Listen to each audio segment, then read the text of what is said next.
Hello student, आप लोग कैसे हैं। आशा करते होंगे कि आप लोग अच्छे होंगे, मस्त होंगे, स्वस्थ होंगे, एकदम झकास होंगे। आज के इस वीडियो में देखने वाले हैं 40 महत्वपूर्ण क्वेश्चन आंसर जो कि आपके बोर्ड में हूबहू देखने के लिए मिल सकता है। ज़्यादा देरी नहीं करते हुए वीडियो को स्टार्ट करते हैं। तो आपका पहला प्रश्न है, किसी प्रकाश स्रोत के सामने एक रुकावट रख देने पर क्या बनता है। आपका ऑप्शन दिया गया है, छाया बनता है या उपछाया बनता है या ए और बी दोनों या इनमें से कोई नहीं। तो आपका सही आंसर हो जाएगा छाया बनता है। क्या बनता है? छाया बनता है। आपका अगला प्रश्न है, समतल दर्पण की फोकस दूरी होती है। समतल दर्पण की फोकस दूरी क्या होती है? शून्य होती है या 50 सेंटीमीटर होती है या 100 सेंटीमीटर होती है या अनंत होती है। आपका सही आंसर हो जाएगा शून्य होती है। समतल दर्पण की फोकस दूरी क्या होती है? शून्य होती है। आपका अगला प्रश्न है, 1 मीटर फोकस दूरी वाले उत्तल लेंस की क्षमता होगी। आपका ऑप्शन इस प्रकार दिया गया है, -1 डायोप्टर, 1.5 डायोप्टर। आपका अगला ऑप्शन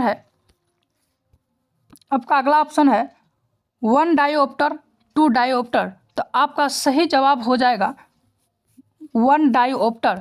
आपका अगला प्रश्न है, निम्नलिखित में से किस लेंस को अपसारी लेंस कहते हैं। निम्नलिखित में से किस लेंस को अपसारी लेंस कहते हैं। आपका ऑप्शन इस प्रकार दिया गया है, उत्तल लेंस, अवतल लेंस, बाइफोकल लेंस या इनमें से कोई नहीं। आपका सही आंसर हो जाएगा अवतल लेंस को अपसारी लेंस कहते हैं। अवतल लेंस को क्या कहते हैं? अपसारी लेंस कहते हैं। आपका अगला प्रश्न है, प्रकाश की चाल विभिन्न भागों में होता है। प्रकाश की चाल विभिन्न भागों में होता है। आपका ऑप्शन दिया गया है, विभिन्न या समान या ए और बी दोनों या इनमें से कोई नहीं। आपका सही जवाब हो जाएगा विभिन्न भागों में होती है। आपका अगला प्रश्न है, किसी लेंस द्वारा उत्पन्न आवर्धन का एसआई मात्रक होता है। क्या होता है? आपका ऑप्शन दिया गया है, मिलीमीटर होता है या सेंटीमीटर होता है या मीटर होता है या मात्रक विहीन होता है। आपका सही आंसर क्या होगा? आपका सही आंसर हो जाएगा मीटर। किसी लेंस द्वारा उत्पन्न आवर्धन का एसआई मात्रक मीटर होता है। आपका अगला प्रश्न है, निम्नलिखित में से किसका अपवर्तनांक सबसे अधिक होता है। आपका ऑप्शन दिया गया है, आपका ऑप्शन है कांच में, हीरा में, बर्फ में या वायु में। तो आपका सही आंसर हो जाएगा हीरा का। हीरा का अपवर्तनांक सबसे अधिक होता है। आपका अगला प्रश्न दिया गया है, एक अभिसारी लेंस बनाता है। एक अभिसारी लेंस क्या बनाता है? आपका ऑप्शन दिया गया है, सदैव यानी कि हमेशा वास्तविक प्रतिबिंब बनाता है, सदैव अब आभासी प्रतिबिंब बनाता है, या कभी आभासी तो कभी वास्तविक प्रतिबिंब बनाता है, या इनमें से कोई नहीं, या इनमें से कुछ नहीं बनाता है। तो आपका सही आंसर क्या होगा? आपका सही आंसर हो जाएगा कि कभी आभासी तो कभी वास्तविक प्रतिबिंब बनाता है। आपका अगला प्रश्न क्या है, आकाश का नीला रंग होना किस परिघटना का परिणाम है। तो आपका ऑप्शन इस प्रकार दिया गया है, अपवर्तन, प्रकीर्णन, परावर्तन या इनमें से कोई नहीं। आपका सही आंसर क्या होगा? आपका सही आंसर हो जाएगा प्रकीर्णन। प्रकाश के प्रकीर्णन के कारण आकाश का रंग नीला दिखाई देता है। आपका अगला प्रश्न है, प्रकाश का प्राथमिक वर्ण है। प्रकाश का प्राथमिक वर्ण क्या है? आपका ऑप्शन दिया गया है, लाल, नीला, हरा, इनमें से सभी। तो प्रकाश का प्राथमिक वर्ण होता है, लाल भी होता है, नीला भी, हरा भी होता है। तो आप लोग किस में मारिएगा? तो आप लोग का सही आंसर हो जाएगा इनमें से सभी में टिक आउट करना है। आपका अगला प्रश्न है, विरहित संख्या में प्रकाश सुग्राही कोशिका कहाँ होती है। आपका ऑप्शन दिया गया है, कॉर्निया में, पुतली में, रेटिना में या इनमें से कोई नहीं। आपका सही जवाब क्या होगा? रेटिना में। कहाँ? रेटिना में। आपका अगला प्रश्न है, दूरदृष्टि दोष के उपचार के लिए किस लेंस का प्रयोग होता है। आपका ऑप्शन दिया गया है, उत्तल लेंस, अवतल लेंस, बेलनाकार लेंस या इनमें से कोई नहीं। आपका सही जवाब हो जाएगा उत्तल लेंस। आपका सही जवाब क्या हो जाएगा? उत्तल लेंस। आपका अगला प्रश्न है, मानव नेत्र के लिए दृष्टि का अस्थायित्व होता है। आपका ऑप्शन है 1/6 सेकेंड, 1/10 सेकेंड या 1/16 सेकेंड या नॉन ऑफ दीज या इनमें से कोई नहीं। आपका सही जवाब हो जाएगा 1/16 सेकेंड। आपका सही जवाब क्या हो जाएगा? 1/16 सेकेंड। आपका अगला प्रश्न है, निम्नलिखित में से कौन सा मात्रक वाट के बराबर होता है? तो वाट के बराबर क्या होता है? वाट के बराबर होता है जूल प्रति सेकेंड। आपका अगला प्रश्न है, 1 किलोवाट घंटा बराबर होता है। 1 किलोवाट घंटा बराबर क्या होता है? 100 यूनिट होता है, 10 यूनिट होता है, एक यूनिट होता है या इनमें से कोई नहीं। आपका सही जवाब क्या होगा? 1 यूनिट। 1 किलोवाट बराबर 1 यूनिट होता है। आपका अगला प्रश्न है, विद्युत शक्ति का ऐसा ही मात्रक है वोल्ट। आपका ऑप्शन दिया गया है, वोल्ट होता है या वाट होता है या जूल होता है या न्यूटन होता है। तो विद्युत शक्ति का ऐसा ही मात्रक क्या होता है? विद्युत शक्ति का ऐसा ही मात्रक वाट होता है। क्या होता है? वाट होता है। आपका अगला प्रश्न है, 1 किलोवाट घंटा बराबर होता है। 1 किलोवाट घंटा बराबर क्या होता है? 36 जूल या 36 गुना 10⁻6 जूल या 3600 जूल। आपका सही आंसर हो जाएगा 3.6 गुना 10⁻6 जूल। आपका अगला प्रश्न है, दाएं हाथ के अंगूठे के नियम को किसने प्रतिपादित किया था? दाएं हाथ के अंगूठे के नियम को किसने दिया था? आपका ऑप्शन है मैक्सवेल, आइंस्टाइन, फ्लेमिंग या ऑर्स्टेड। तो आपका सही आंसर क्या होगा? आपका सही आंसर हो जाए फ्लेमिंग। फ्लेमिंग ने दाएं हाथ के अंगूठे के नियम को प्रतिपादित किया था। आपका अगला प्रश्न है, विद्युत फ्यूज विद्युत धारा के किस सिद्धांत पर कार्य करता है? आपका ऑप्शन है चुंबकीय के सिद्धांत पर या रासायनिक के सिद्धांत पर या उष्मीय सिद्धांत पर या इनमें से कोई नहीं। आपका सही आंसर हो जाएगा विद्युत फ्यूज जो है ना, विद्युत फ्यूज विद्युत धारा के उष्मीय प्रभाव पर काम करता है, यानी कि उष्मीय हो जाएगा आपका आंसर। आपका अगला प्रश्न है, 1 मिली एम्पियर बराबर होता है। 1 मिली एम्पियर बराबर क्या होता है? 10⁻⁻1 एम्पियर या 10⁻⁻2 एम्पियर, 10⁻⁻3 एम्पियर या 10⁻⁻6 एम्पियर। तो आपका सही जवाब क्या होगा? 10⁻⁻3 एम्पियर होता है। आपका अगला प्रश्न है, प्रतिरोध का मान बढ़ाने के लिए प्रतिरोधकों को जोड़ा जाना चाहिए। तो आपका ऑप्शन क्या दिया हुआ है? आपका ऑप्शन दिया हुआ है श्रेणी क्रम में, पार्श्व क्रम में या ए और बी दोनों या इनमें से कोई नहीं। तो आपका सही जवाब क्या होगा? आपका सही जवाब हो जाएगा पार्श्व क्रम में। आपका अगला प्रश्न है, इलेक्ट्रॉनिक हीटर के कुंडली बनने में किस पदार्थ का प्रयोग किया जाता है? इलेक्ट्रिक हीटर की कुंडली बनाने में किस पदार्थ का प्रयोग किया जाता है? आपका ऑप्शन है लोहा का प्रयोग किया जाता है या फिर चांदी का प्रयोग किया जाता है या नाइक्रोम का प्रयोग किया जाता है या तांबा का प्रयोग किया जाता है। आपका सही आंसर हो जाएगा नाइक्रोम। नाइक्रोम का प्रयोग किया जाता है इलेक्ट्रॉनिक हीटर को बनाने में।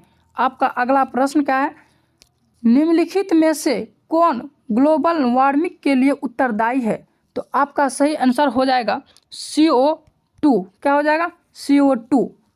आपका अगला प्रश्न है, इनमें से कौन जीवाश्म ईंधन है? आपका ऑप्शन इस प्रकार दिया गया, पेट्रोलियम, प्राकृतिक गैस, कोयला, उपर्युक्त सभी। तो पेट्रोलियम भी जीवाश्म ईंधन है, पेट्रोलियम भी जीवाश्म ईंधन है, प्राकृतिक भी जीवाश्म ईंधन है और कोयला भी जीवाश्म ईंधन है। तो आपका सही आंसर क्या हो जाएगा? आपका सही आंसर हो जाएगा इनमें से सभी या उपर्युक्त सभी। आपका अगला प्रश्न क्या है, सूर्य तथा अन्य तारों द्वारा उत्सर्जित विशाल ऊर्जा का स्रोत है, क्या है? आपका ऑप्शन दिया गया है नाभिकीय विखंडन, नाभिकीय संलयन, ए और बी दोनों या इनमें से सभी। आपका सही आंसर क्या हो जाएगा? आपका सही आंसर हो जाएगा नाभिकीय संलयन। आपका अगला प्रश्न है, टिहरी बांध का निर्माण का उद्देश्य क्या था? देखिए, टिहरी बांध का निर्माण का उद्देश्य था सिंचाई करना, बिजली का उत्पादन करना भी, जल की आपूर्ति भी। तो आपका आंसर हो जाएगा इनमें से सभी, इनमें से सभी आपका आंसर हो जाएगा। आपका अगला प्रश्न है, खिलौने में किस सेल का प्रयोग किया जाता है? बच्चे जो खिलौना खेलते हैं उसमें किस सेल का, किस बैटरी का प्रयोग किया जाता है? उसमें शुष्क शुष्क बैटरी यानी कि सूखा सेल का प्रयोग किया जाता है। क्या जाता है? सूखा सेल का प्रयोग किया जाता है। आपका अगला प्रश्न है, जल में विद्युत अपघटन में कैथोड पर कौन सी गैस मुक्त होती है?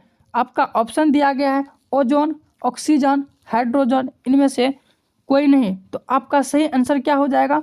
आपका सही आंसर हो जाएगा हाइड्रोजन। क्या हो जाएगा? आपका सही आंसर हाइड्रोजन हो जाएगा।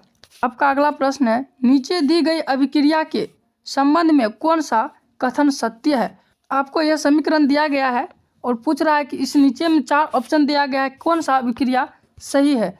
क्या दिया हुआ? ZNO उपचयित हो रहा है या कार्बन डाई उपचयित हो रहा है या कार्बन उपचयित हो रहा है या कार्बन मोनोऑक्साइड उपचयित हो रहा है? तो आपका सही आंसर हो जाएगा कार्बन उपचयित हो रहा है। आपका अगला प्रश्न है, जास्ता तथा तनु हाइड्रोक्लोरिक अम्ल अभिक्रिया के फलस्वरूप निम्न में से कौन सा गैस बनता है? आपका ऑप्शन है N2, H2, SO2, CO2। तो आपका सही आंसर क्या होगा? आपका सही आंसर हो जाएगा H2। क्या हो जाएगा? H2। आपका अगला प्रश्न है, नामांकित में कौन गैस चूना जल को दूधिया कर देता है?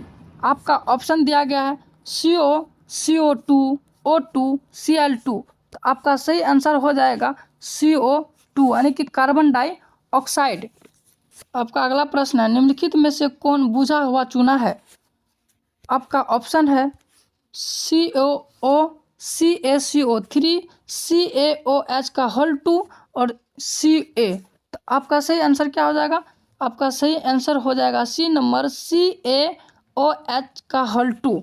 आपका अगला प्रश्न है, तत्मंजन प्रायः होता है, तो तत्मंजन प्रायः क्षारीय होता है। क्या होता है? क्षारीय होता है। आपका अगला प्रश्न है, नींबू में कौन सा अम्ल पाया जाता है? नींबू में कौन सा अम्ल पाया जाता है? साइट्रिक अम्ल पाया जाता है या लैक्टिक अम्ल पाया जाता है या एसिटिक अम्ल पाया जाता है या फॉर्मिक अम्ल पाया जाता है?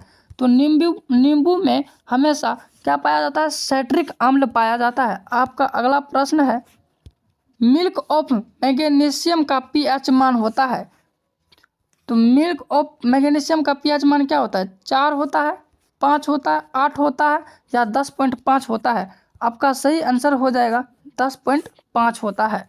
आपका अगला प्रश्न है, जास्ता का अयस्क है, बॉक्साइट है, सोडियम क्लोराइड है या सिनेवार है या जिंक ब्लेड है? आपका सही आंसर हो जाएगा जिंक ब्लेड। क्या है? Zinc blende. आपका अगला प्रश्न है, धातु जो सिर्फ अम्ल राज में घुलता है वो है Fe है, कॉपर है, सोना है, एल्युमिनियम है? तो आपका सही आंसर क्या हो जाएगा?